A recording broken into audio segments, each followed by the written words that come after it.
Well, Barry, there's been a change in the last month. The ALP's primary vote is up 3 points to now measure at 33, and that's come from across the board. So the coalition is now on 47, the Greens are on 11, and the others group is on 9, and that translates to a two-party preferred vote of 55 to 45 in favour of the coalition. And if we look at the two-party preferred graph, we can see that the gap between the two parties is now at 10 points. And better PM figures, what do we see there? Well, this arm wrestle just keeps on going on, and in the last month, Tony Abbott just shaded Julia Gillard by 38 points to 37. And Andrew, there's been a lot of discussion lately about the Labor brand and what that really means anymore, and perhaps after the Northern Territory election even more so. There's some new research related to that. Well, there was some very interesting research published by Essential, and it showed that the ALP is still perceived to be the better party able at looking after the interests of those who are less fortunate in society.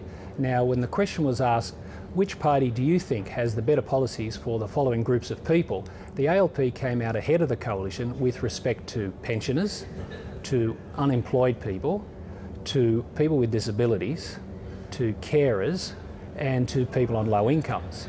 The only group where the coalition was perceived to be equal to the ALP was for those who are called all working people.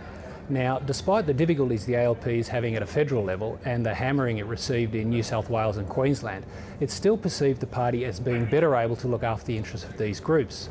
So when the point is made that people don't know what the ALP stands for anymore, it's just not true. As you said, the polls have been bad for Labor for a long time now. The questions have been raised about its very future.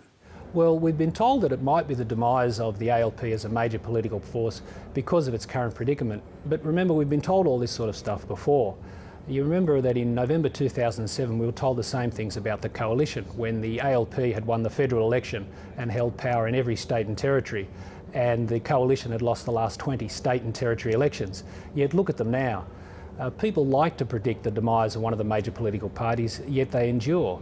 And the reason for this is there will always be a centre-right party or coalition of parties, and there will always be a centre-left party or coalition of parties. And that's not because the Founding Fathers thought it was a great idea, it's because that's a reflection of us. That's the way we are. Now, most of us are clustered around the centre, and every now and then, enough of us will swing to the right, and a coalition government will be elected, and every now and then, enough of us will swing to the left, and a Labor government will be elected. Now, as routinely predictable as that might sound, that's the way our system works.